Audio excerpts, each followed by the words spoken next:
On today's episode, we go pretty deep into a bunch of players, the specific guys that you're scared of or really excited about. They've been on fire or they've been with Matt Nagy in a dumpster, and you go, what is the truth?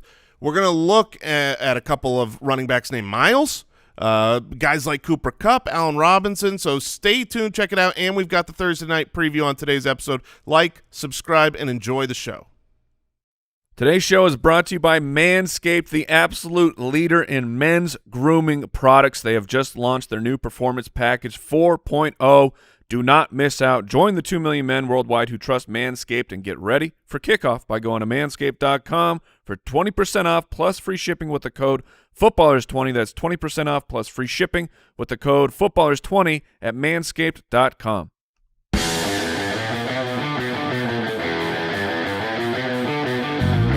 Welcome to the Fantasy Footballers Podcast with your hosts, Andy Holloway, Jason Moore, and Mike Wright.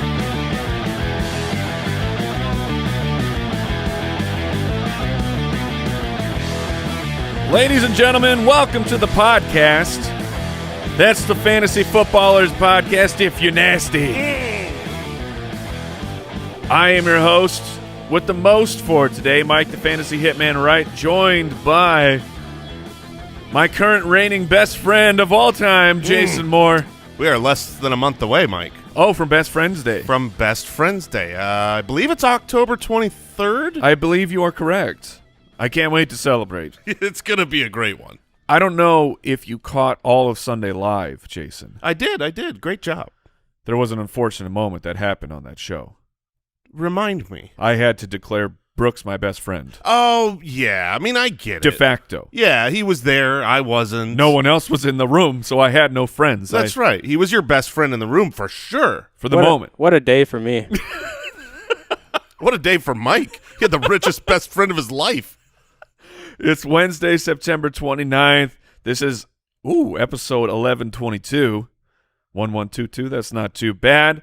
On today's show, we got buy or sell news and notes, trending or ending, and we're going to break down this incredible Thursday night matchup, which I'm sure Jason will be very excited for because he loves these Thursday matchups with bad teams. You know, it's one of my favorite things to do is watch bad football.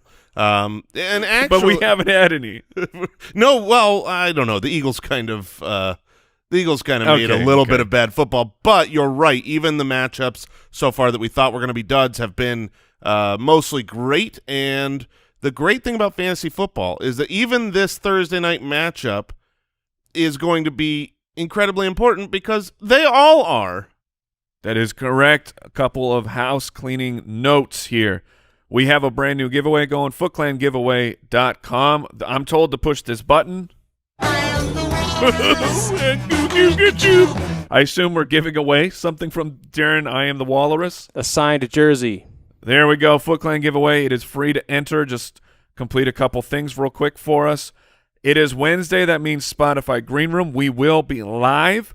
If you want to get in on that, it's very, very fun. It's a loose, free-flowing show. A lot of ideas. A lot of fun is happening over We've even been calling people to the stage. You can get your voice heard. There is a limit on the room size. Yes. So get in early. And if you want to get in, you download the Spotify Green Room app, follow Fantasy Footballers, and you'll be notified. We will be live today at 3 Pacific, 6 Eastern.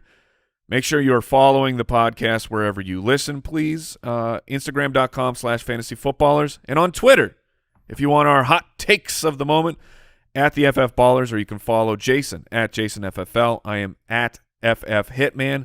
And Andy is at Andy Holloway. Let's move on. Buy or sell, presented by Pristine Auction.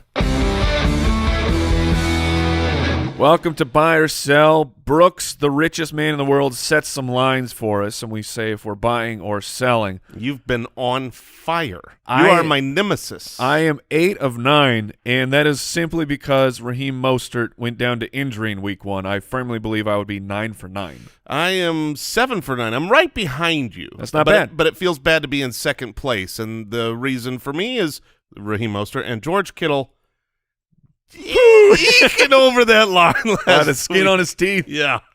He made it. Yeah, last week was George Kittle, Robinson, and Robert Woods. Today we are featuring Jonathan Taylor, Indianapolis Colts running back, who seems to continue to get a pass. Like all fantasy football attention. Now, I am a little bit biased. I just said it. I admit it. I don't run away from this. That in the conversation of Clyde Edwards-Helaire versus Jonathan Taylor, in our rookie drafts, I had the first overall pick when they came out. I selected Clyde over Jonathan Taylor, even though Taylor was my favorite running back. I couldn't argue with the draft capital and the landing spot of Clyde Edwards-Helaire, so I went in on it. And all the fantasy attention has been Clyde Edwards-Helaire. He's awful. He is terrible, which I mean, I'm part of that train right now too, because he hasn't looked great until week 3. But meanwhile, Jonathan Taylor over here, 17 for 56 on the ground, 15 for 51 on the ground, 10 for 64, which that's not bad, but no rushing touchdowns in that time. The targets that you saw week 1 disappeared. But here is the buy or sell, Jason. At Miami, who just got barbecued, if you know what I mean. Barbecued? I was trying to give Peyton barbecue. Yeah. I was trying to get there. Yeah, I think we got there. All right. 70 rushing yards for Johnny Taylor. Will he hit the over, the under? You going to buy or sell? I am going to sell this line. Ooh. Yeah, sorry, JTT. They lost Quentin Nelson. Back to Kids Bop. Yeah, they lost Quentin Nelson, which is not going to improve the running game, despite Peyton Barber. I mean, look, he's fresh. Right? Peyton Barber was He does have fresh legs. super fresh for that game. I do still think that the Miami Dolphins are a good defense. So the fact that he hasn't hit that line yet, loses Quentin Nelson in a bad matchup, I'm going to take the under there. And I'm going to buy. Oh, we already all have a right. difference of opinion, and just based on the way that these things have gone, you know who to side with. But I think this is the moment that if you're going to try and get Taylor low, this is the time to go and do it. I think that he's going to have a solid game. His bounce back performance of the year against the Miami Dolphins. So you're more confident in Jonathan Taylor being good rest of season than Clyde Edwards-Helaire being good rest of season? Yeah. I still am. It's funny what a difference week 1 makes, because I think that if you swapped week 1 and week 3 with these two players, and Clyde came out and had a strong week 1. If you gave me the targets that Jonathan Taylor saw in week 1 for Clyde, then yes. But just week 1. Yes. That's what I mean. It's like, now it's like, oh, yeah, he's good. And then they are running back 29 and 31. They're basically right next to each other through 3 weeks. The next one, Marquise Hollywood Brown, who we've had this drop, but I guess it just has never been used, but it's now deserved. Oh, yeah. Not a city. That's a shout out to Spitballers. Thank you, Jason. You're welcome. Who has really been on a tear the last 8 or 9 games or so. And now I know last week it didn't work out. 3 for 53, 7 targets, 2 egregious drops, 1 maybe he could have caught it, but the third drop, the questionable, the difficult drop, all the free pass goes away with the other 2 drops. Yes. The other 2 drops means he just had 3 egregious drops. Yeah, and they were bad because had he come down with just one of those, it would have been another incredible week for Hollywood Brown, taking on the Denver Broncos, who have been a very solid defense. They've played against weaker competition at the quarterback position so far, but Hollywood Brown, does he get back on track? Top 24 wide receiver, Jason. This is a really good line. I think he can easily get there. If you look at his last he's been great. He really has been solid. Even this last game, you look at he was the wide receiver, but 7 targets in that game, looked good. He was a top 24 guy the first 2 weeks, and going back to last year, he was a top 24 guy in half of his weeks the second half of the year. So you'd think buy, but I am going to sell it. I do love Hollywood. Denver's a good team. I think they're going to game plan, but really a big part of this is Rashad Bateman. Their first-round wide receiver has been activated. I think he will be part of this game, and so it's just, we've talked a lot over the last year and a half about the size of the passing pie for the Ravens, and when you got to divide that up, it's like, oh, is this going to be Mark Andrews? Is this going to be Hollywood? Now Sammy Watkins. Now you've got Rashad Bateman. Also Miles Boykin also activated from the injured reserve. So I just think it's going to be split too many directions. I'm going to take the under. Still having a good game, though. Yeah, I have him ranked outside of my top 24 by at least a few spots as of this recording on Wednesday. So I will reluctantly sell on that one because I think it'll be close. Miles Sanders versus Kansas City. Will he see 15 opportunities? He saw 20 week 1, 15 on the dot in week 2, and then that incredible Eagles offensive game plan where Miles Sanders had 2 carries, I believe it was, and 4 targets, and they got boat raced. Do they right that ship and get back to Miles Sanders? It's tough because I think the reason he didn't get those opportunities was solely because they got boat raced. That was it. It was the Cowboys came out and shellacked them, but they're playing the Chiefs, the 1-2 Chiefs, who are going to want to shellac. 1-2 Chiefs, the last place. Oh, that's right, last place in the division, AFC the only West. 1-2 team in the division, right? Yes. So I'm going to let you pick first here. A bold move. Yeah, thank you. A bold move by you, my best friend. 15 opportunities. Yeah, I will. I'll buy it. Sirianni strikes me as a man who he pulled an Andy Reid, where at the end of the game he's asked, well, why wasn't Jamal Charles worked back into the offense more? And he goes, oh, wait, he wasn't? I better go look at the film of the game that I am in control of. What Andy Reid used to do is after the game he would just say, we need to get Jamal Charles the ball more. It's like, this is your choice? It's literally you. Who are you talking to? So I could totally see that. I could see going back to the tape and being like, okay, we clearly should have given him the ball more. This is a great line again, Brooks. I'm going to take the under. I'm going to sell it just because 15 is it's a hefty amount. All right. Well, either you're catching up or we are separating. That's right. That was Buy or Sell from pristineauction.com, the best memorabilia site on the internet. pristineauction.com. Use our registration code BALLERS, and you're going to get a $10 credit.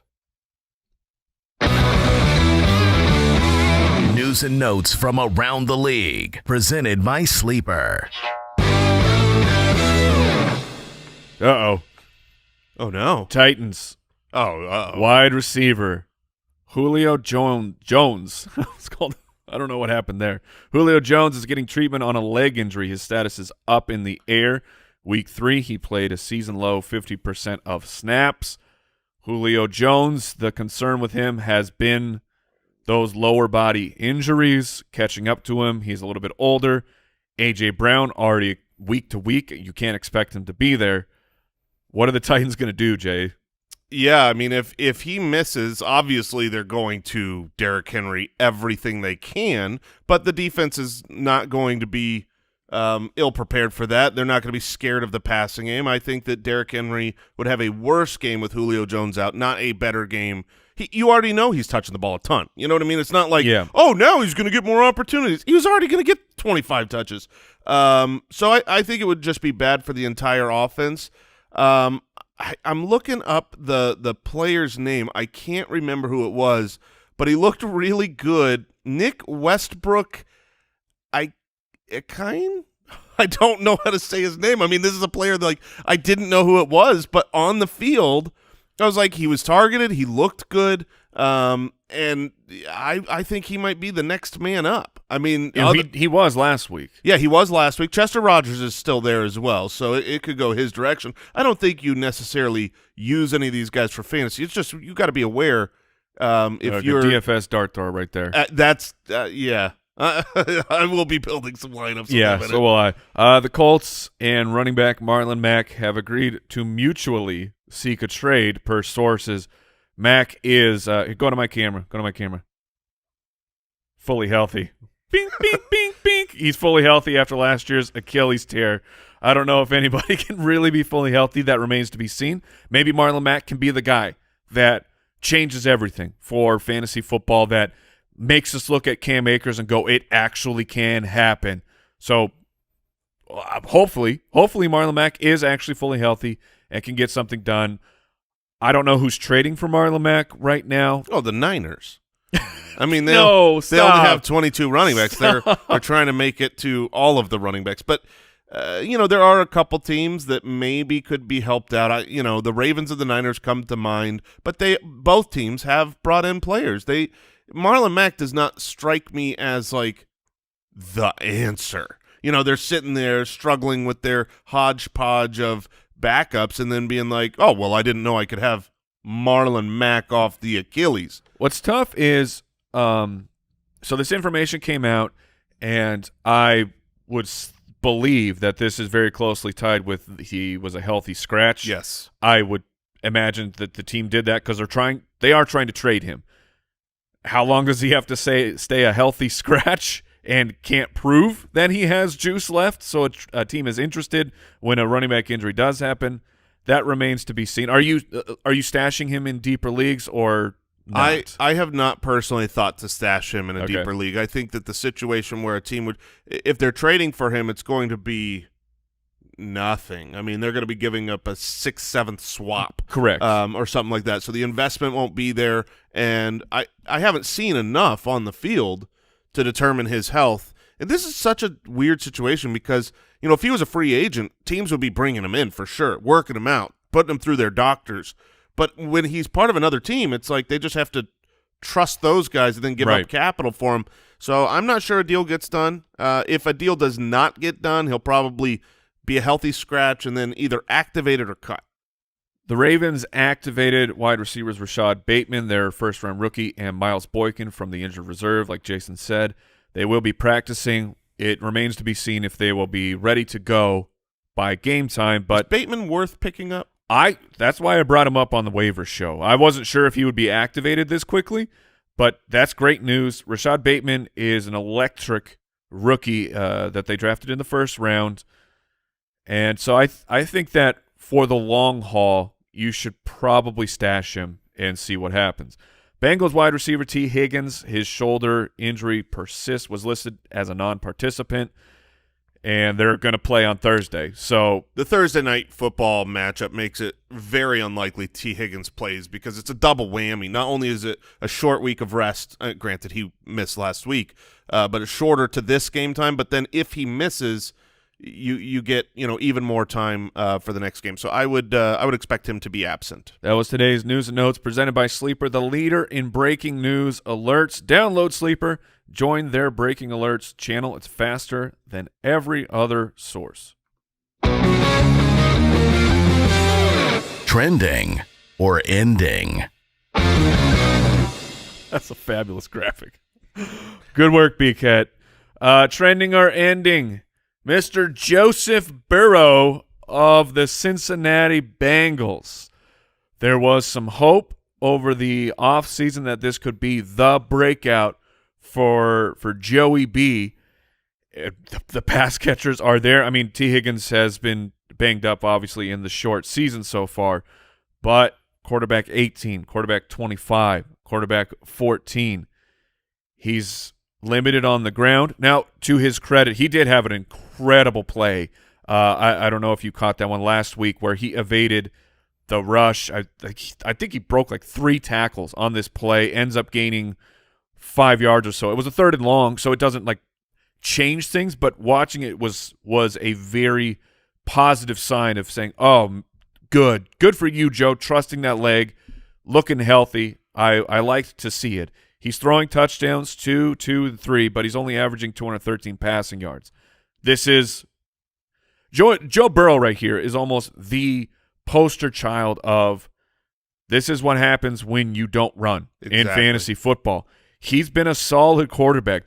Like 7 touchdowns over 3 games? Yeah, he's played That's fantastic. He's played very, very well. It's interesting. If you were with us through the whole offseason, early. You know, we launched the Ultimate Draft Kit Super Bowl Sunday as far as pre-sale, and then it comes out in June. We had Joe Burrow as a breakout potential because we all see it. Yeah. He's an excellent quarterback. He's going to be outstanding. So trending or ending on a long enough timeline, this is definitely ending. He's not going to be bad. He's going to be good for fantasy. The problem is we ended up moving him all the way to the bust category because we saw this kind of a beginning to the season where he's not going to be able to run the ball. This time last year, he was averaging 17 rushing yards a game. He only has 9 yards on the ground through 3 weeks. It's completely absent.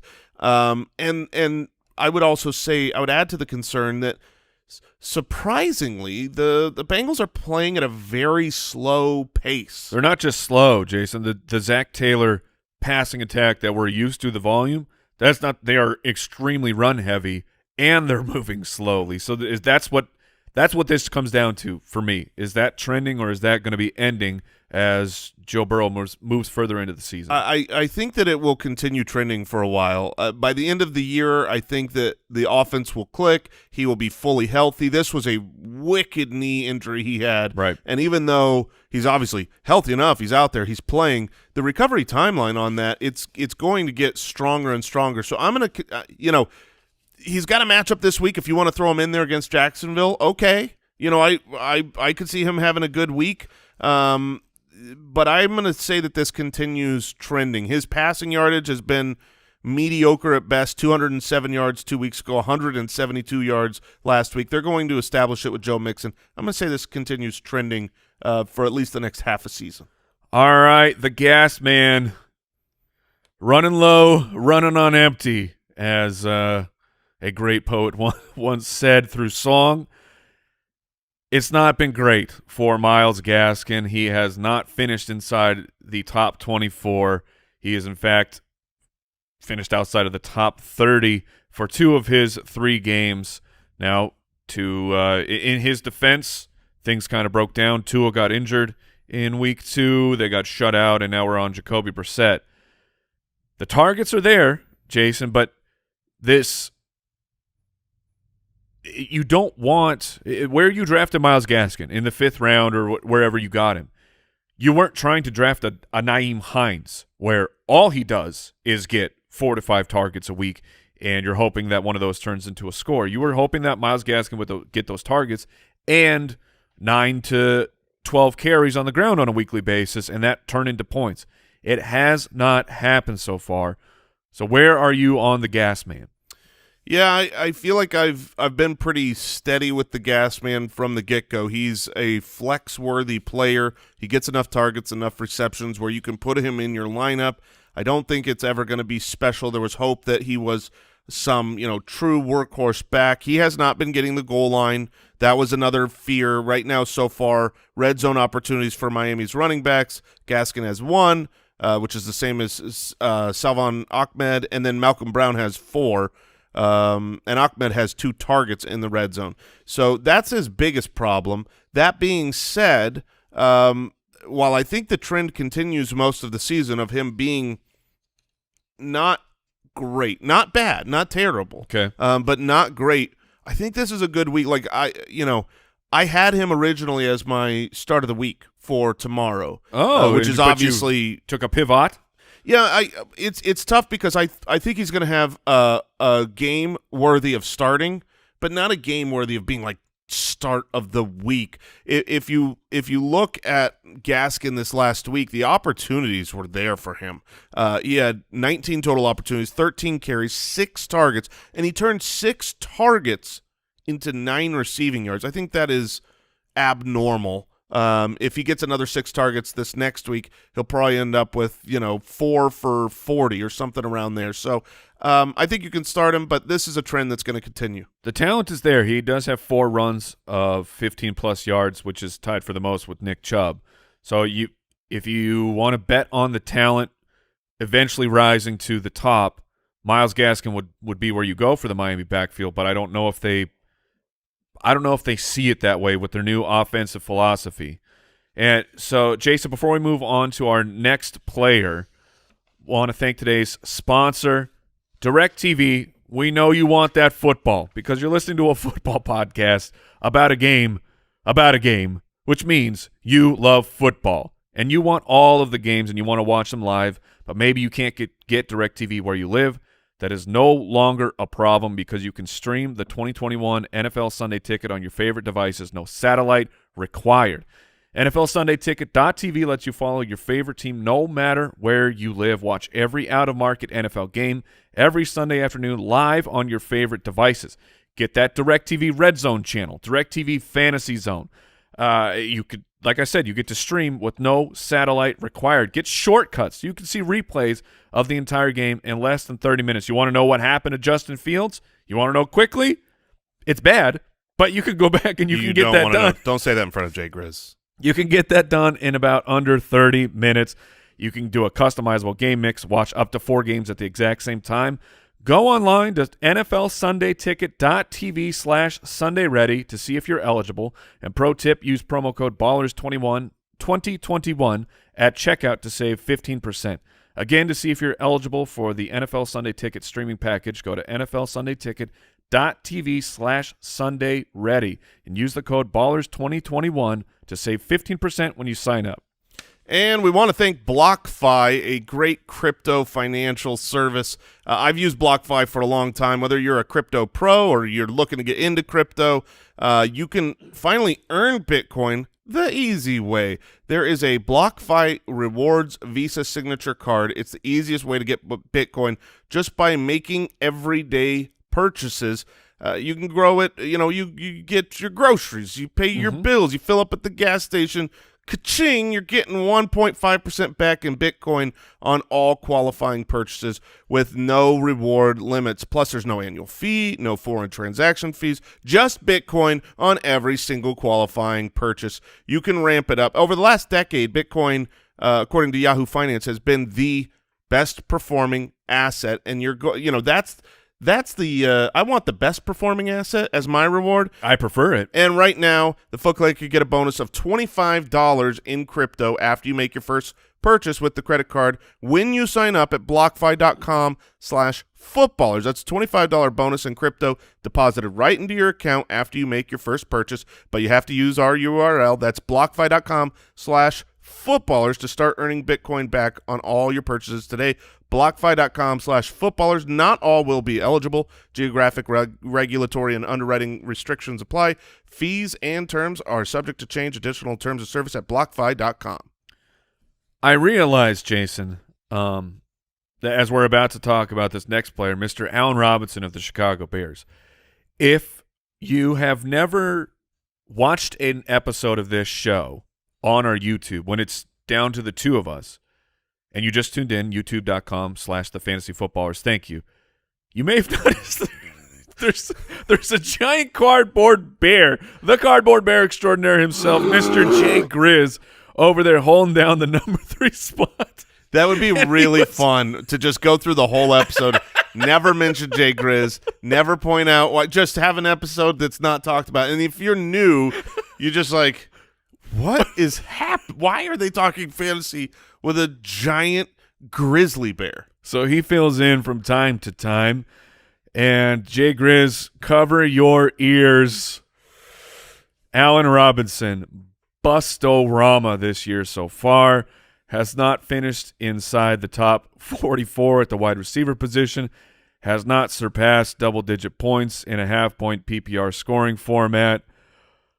Oh, my goodness gracious. His average depth of target is an abysmal 7.9 yards. Allen Robinson, once elite deep threat, not being used like that currently. My thoughts on Matt Nagy's ability to wield an offense are well known on this podcast. They're really good, right? What, the budget magician? Mm-hmm. You really like them? Yeah, he's tremendous. He did excellent work with Justin Fields this past week. But this is important. This is a big one. Trending or ending, Allen Robinson, is it going to get better or is it over? I had a dream last night, and Justin Fields balled out in his second start. Like, honestly, he should with his matchup.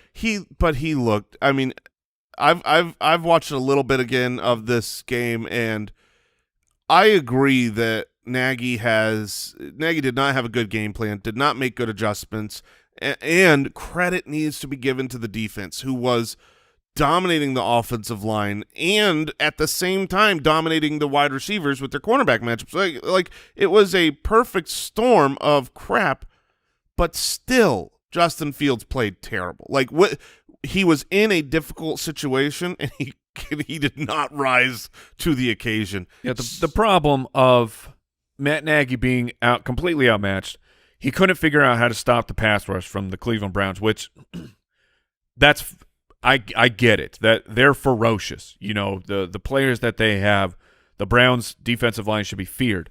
But then the answer was, well, we got to do quick passes, so let's have everybody's run button hooks. But the defense knew what was going to happen. So all the DBs are just jumping every route. Meanwhile, the offensive line is getting annihilated by Cleveland. So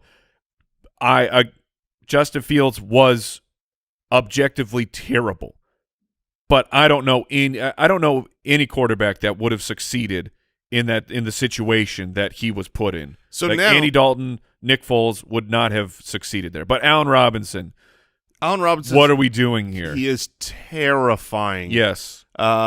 There have been, it's one of those. Do you trade for Allen Robinson? And it's a scary proposition because it wasn't like it was just Justin Fields. He had Andy Dalton the first Correct. 2 weeks. He stunk the first 2 weeks. He happened to get a touchdown in week 2. Should have had a second one. Sure, should have had a second one, dropped it.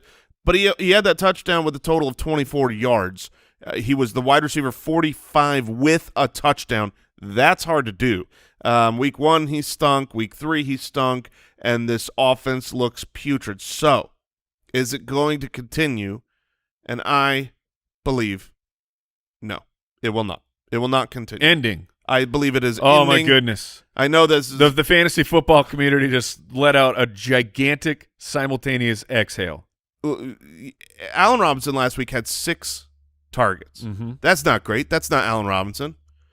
Justin Fields last week had 6 completions. Like the target market share was actually really good Right. for Allen Robinson. He is the first read. No one in their right mind could possibly question the talent of Allen Robinson. He is the clear number 1.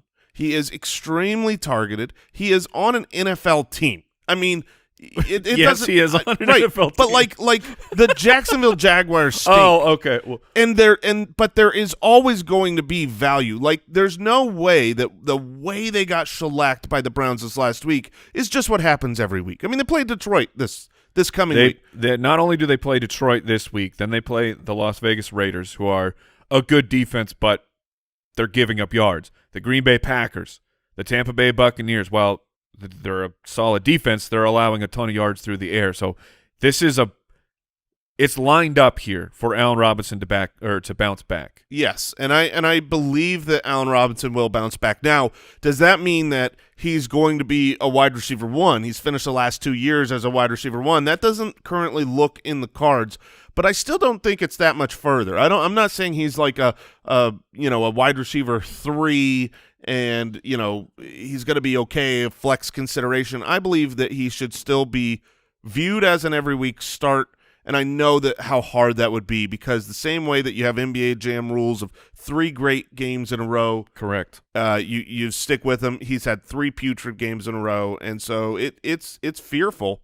Like for a real world example, I have Allen Robinson on my currently disastrous run in our league of record. A lot of that disaster due to Allen Robinson, just permeating his stench throughout my roster. But I have Tim Patrick on my bench, who now is clearly the number 2 with KJ Hamler unfortunately tearing his ACL. I have Michael Pittman, who's pulling in a 30+% target share the past 2 weeks. Like, I have to make a decision of, do I play these guys over Allen Robinson? So with the information what we've talked about here today, where are you leaning between those 3 players? I'm leaning that Robinson is the 3 of that group. But But that's because that's why I'm so glad to go to you. You don't have Robinson on your league of record team. No, I do not. And so It's been great. I'm with the fantasy community right now. I get it. This is my occupation. I'm supposed to be able to give you unbiased information.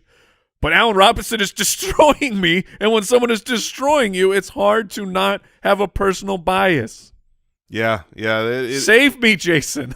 It is really, really tough. I think the fear goes back to 2018. If you look at the 2018 version of Chicago, Allen Robinson, he finishes the wide receiver 41. Granted, he missed 3 games, so it would have been better than that, but it was mostly mediocre. And that was his first year off the ACL. Yes, that was his first year off the ACL, so he wasn't quite right. And there shouldn't be anything hindering him outside of if the offense completely collapses. All right, and Justin Fields, when he came in against the Bengals, I know that the stat line wasn't there, but to my eyes, Justin Fields was not terrible.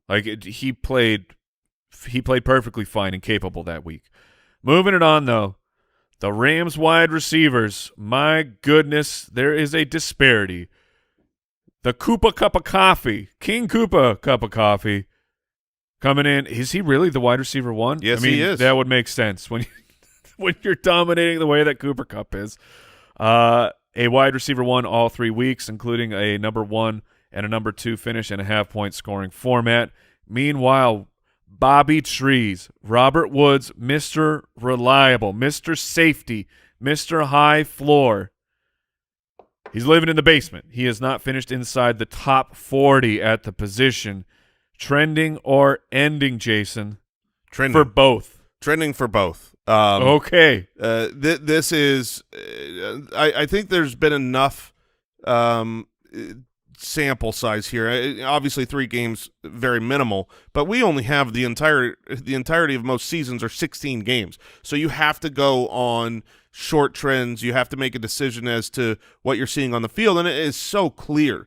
It's like, I think, to pivot off and to say, well, if you look at history, Robert Woods is a heavily targeted guy, a great route runner, solid hands. All those things are true. But if you're just going on history and not what you're seeing on the field, he's not the number 1. He's not the guy that Stafford's looking for in a pinch. And that, as the course of the season goes on, there will be games where, because of what Cooper Kupp has been doing, he's going to be double teamed. He's going to be taken out and schemed out of. They're going to say, make Robert Woods hurt us, and Robert Woods will have the game. But over the course of this season, this is Cooper Kupp's wide receiving room now. He walks in there with a crown on. And a blazing hot cup of coffee. Oh, of course. 2. One he gives to Matthew Stafford. Oh, and yes. then he goes into the wide receiver room. So I've heard that he can actually take a cold cup of coffee and just place it in his hands. And that thing goes right to 120 degrees. It is actually true. That's his superpower. Warming, but it only works for coffee, though. Yeah, I think he is actually the owner of Ember, the coffee mug. He's just he's lent his gifts. I based out. these off of my hands. So he's been great. Now, I've had a lot of questions. I had the thing to remember, and we've brought it up a little bit about, would you – I talked last year. One of the things I wanted to remember was a month into the season, the wide receivers that are absolutely magma on fire, I want to trade them for top-notch value. I want to trade them as if I am trading the season-long wide receiver 1. People will pay through the nose. And does that apply to Cooper Kupp? Because I think this is a trend. I don't think this is going away. He is going to be the wide receiver 1 for one of the best offenses in the league. And that means he's not going to be bad. He's not. This is not an end. This is a trend. And yes, I would trade him. I would absolutely trade if you can get that monstrous, high-value, huge swing. If you can turn, Cooper Kupp into, with a package of players into Dalvin Cook or, a Derrick Henry or someone like that, I would do it, because wide receivers, even the best, are inconsistent. They will have their down games, and Cooper Kupp has not had one yet, which means they're coming. But over the course of the season, what do you think from here on out? Forget, obviously, fantasy finish, he's probably going to be like a top 6 wide receiver based on these first 3 weeks alone. But from week 4 through 17, where would you slot Cooper Kupp in as the wide receiver what? Oh, man. I would put in – so top 10 is easy. Top 5 is probable. And I think I'll stop at top 5. So, that wide receiver 4 to 5 range. Back a couple years ago when he finished as the wide receiver 4 in half-point scoring, he did have, 5 putrid games in that – well, 6 if you count week 1. So 6 putrid games, a bunch of incredible games, and then just 3 meh games. So like you said, Jason, a poor game will happen for Cooper Kupp, but if he's balancing those things out with this level of performance and Matthew Stafford is just such a better quarterback than Jared Goff and is transforming this Rams offense into one of the best in football. The Rams to me are the best team in the NFL. They are easily the best team in the NFL to me, because while the Chiefs, I still would take their offense over the Rams. I don't know that I take any defense over the Rams. When you have basically the 2 best defensive players on the same team, it's not really fair. That just brings up an interesting conversation of we're not talking Tyreek Hill though right now, but he's been schemed out 2 weeks in a row. Tyreek Hill we thought had made that jump into being a consistent superstar on a weekly basis, because you know that any one play he can house it. That's just part of his skill set. But 2 weeks in a row, and teams that in week 2, a team that should not have been able to scheme Tyreek Hill out of the game plan, they did. Was that concerning for you at all? Nope, not at all. I can't stress this enough, Foot Clan. You need to know this with wide receivers. All wide receivers are inconsistent. For the guys. Cooper Kupp or Tyreek Hill? Tyreek Hill, exactly. If you could trade, you can definitely get this trade to go through. You can trade in I would say, at least 40% of leagues right now, you could trade Cooper Kupp for Tyreek Hill straight up. You've got 3 back-to-back weeks of domination from Cooper Kupp, 2 back-to-back weeks of disappointment from Tyreek Hill. Yeah, I'm taking the Chiefs offense. I'm taking the history of Tyreek Hill, the speed. Right. Tyreek Hill in 2018 was the wide receiver 1. There was not a better wide receiver in fantasy than Tyreek Hill that year, and he had 7 games outside the top 24. You want a wide receiver who can win you weeks. You want, and both these guys can, but I think that is the best example. I would 100% trade Cooper Kupp for Tyreek Hill. All right, let's get into Thursday. Thursday Night Breakdown. Oh, brother, we got a barn burner this Thursday night. The Jacksonville Jaguars taking on the Cincinnati Bengals. I should say the 0-3 Jaguars and the 2-1 Cincinnati Bengals. DraftKings Sportsbook has the line at the Bengals -7. The over-under is sitting at 46.5 points. That puts the Jaguars' team implied total under 20 points. I mean, we got a battle of overall number 1 first-round picks. We got Joey Burrow. We got Trevor Lawrence. We got a rematch from a national championship game just a couple years ago. Trevor Lawrence completing a league-low 50% of his passes. The rookie quarterbacks this season, it's making me sad, Jason. It's making me sad. I was so freaking pumped coming into the season. It was we have an influx here of incredible talent. Now we know that statistically it's not very likely that every single one of these guys is going to work out. And I'm not by any stretch calling someone a bust 3 games into their career, but with Trevor Lawrence, Zach Wilson, Mac Jones has been fine, and then just the Justin Fields experience. It's just Mac Jones I'm has very been disappointed. Mac Jones has been very good for the NFL, real life football. Yeah, but not for fantasy. He's and I feel bad for his interception count, because so many of these interceptions aren't his fault at all. It's hitting guys in the hands and they pop it up. But anyways, back to the game. Trevor Lawrence, Joe Burrow. Are we playing anybody here? Are you willing to stream Trevor Lawrence? Are you willing to stream Joe Burrow? I'm willing against to. this Jags defense? I would be willing to stream Joe Burrow against the Jags defense.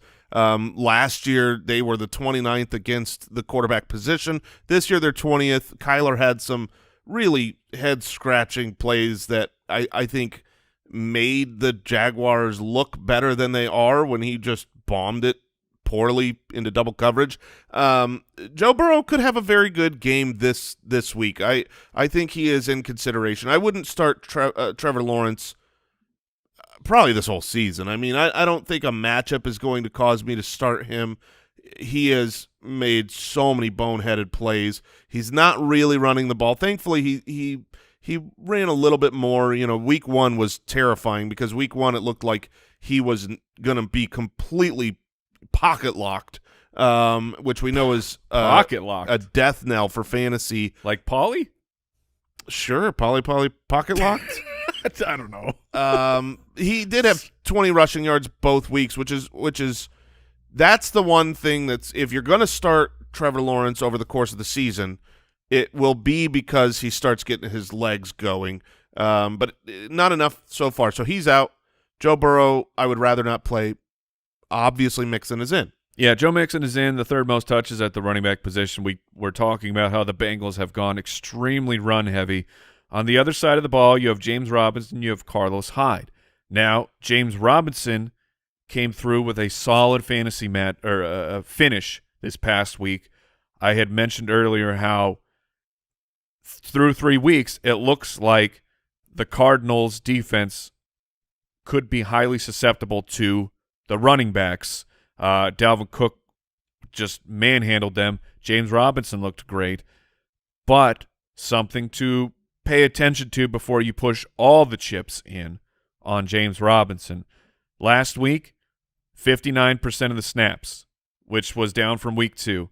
You saw his running back attempt share drop from 85% to 65%. He did get all of the running back targets this past week, but I don't think, while it was good to see that Robinson is not just completely a footnote for Urban Meyer, I'm not celebrating running through the streets saying that James Robinson is back to an every week play. I'm fully confident in Robinson as my running back too. Are you there with the week 3 finish, or are you still hesitant? I'm certainly bought into him being the guy. He is like 65%, down to 65% is really, really good. 65% of the running back carries means you are the clear leader, and 100% of the targets.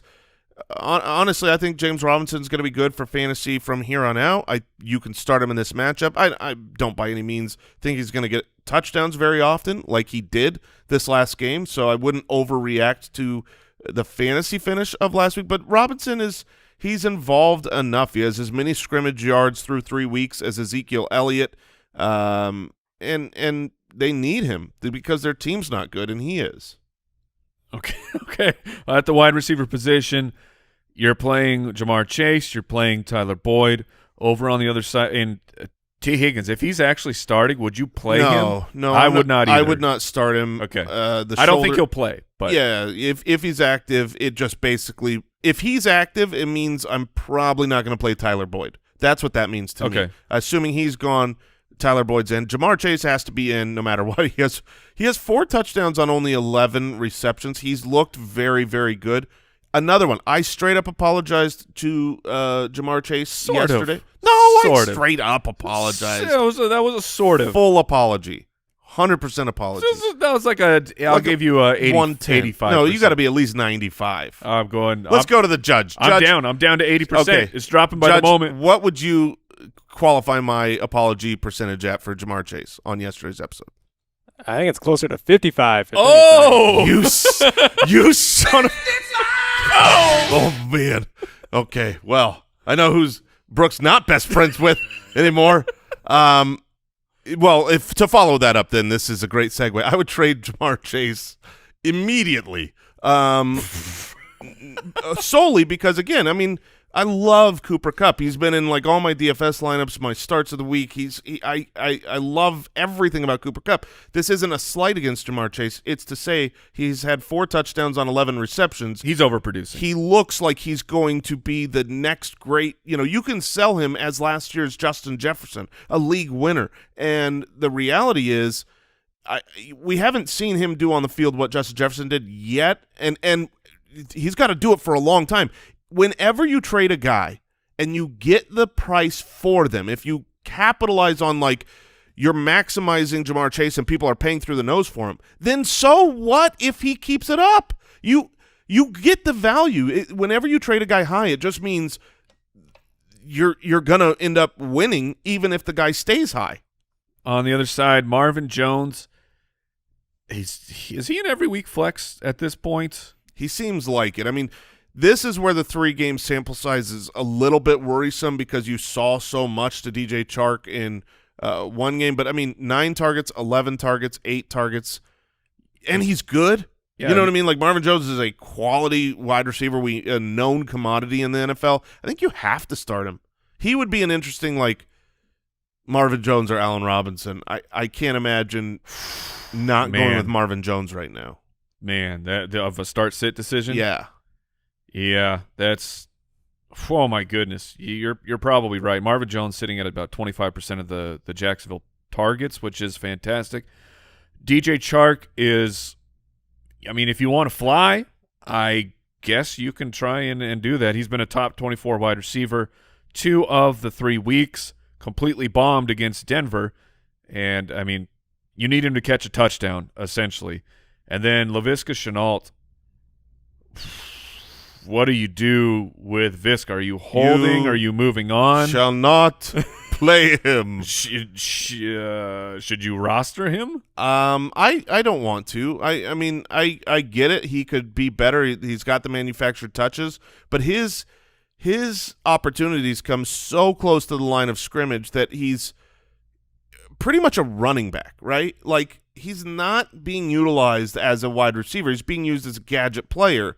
And if you think about that and you compare him to a running back because of where he's getting the ball, and you look at running back, how many opportunities do you want a running back to have on a weekly basis? Like, where do you feel good about them? Total opportunities, targets, and rushing. I would feel good if they were at the at least 13 mark. Yeah, that's about where I am, 13. And if you look at, Viska last week had 4 targets, 7 targets the week before. If all these, like 7 targets isn't necessarily bad, but if they're all at the line of scrimmage, right? Think of them like, there's 7 handoffs with a PPR bump. And if you're in full PPR, he's a little bit better because you do get the, if he gets 1 catch for, 1 yard, right? You get a full point, but I'm not excited about him. The tight ends, CJ Uzomah, you're not playing him. They just traded for Dan Arnold. The postman. The postman. I'm not sure if he delivers in Jacksonville or not, but they did trade for him. I can't imagine you're playing him this week, but he is on at least the dumpster dive tight end watch because James O'Shaughnessy was running a bunch of routes. He was getting targeted on these routes. Last week it was, I believe, Jacob Hollister, a.k.a. Abercrombie. But they just made a move for Dan Arnold, so let's see if they keep using the tight end position. Let's see if the postman can come through. Would you pick him up instead? Like if you're in tight end purgatory, if I'm in a deeper league where I have at least 6 bench spots, then yeah, I'd be willing to pick him up and just see what happens. Just wait and see. Yeah, I get that. I feel bad that we didn't get the postman drop. Because I was waiting for our producer. But that's right. Thank you. Man, that needs to be a full song. There'll be a straight up banger. I know a musician I could talk to about that. Yeah, me too. The postman. All right, that's gonna do it for today's show. Want to thank one of today's sponsor, Pristine Auction, the best memorabilia site online. Items that were won last night on Pristine Auction: a signed Deebo Samuel jersey for just 50 bones, a signed Keenan Allen jersey for just $79. My champion is up on the wall. It was graced by Antonio Gibson's hands. Antonio Gibson, the hands capable of housing a 73-yard screen. Ron Rivera, get him the ball. But Pristine Auction, if you want to check that out, it's a fun website to browse. PristineAuction.com. Use our registration code BALLERS, and you're going to get a $10 credit. Oh, that's going to do it for today's show. I hope you enjoy. I hope you were successful in your waivers. And see us on Spotify Green Room tonight. It's going to be a lot of fun. We will see you there. If not, we'll see you tomorrow. Goodbye. Thank you for listening to another episode of the Fantasy Footballers Podcast. Join our fantasy football community on jointhefoot.com and follow us on Twitter @TheFFBallers.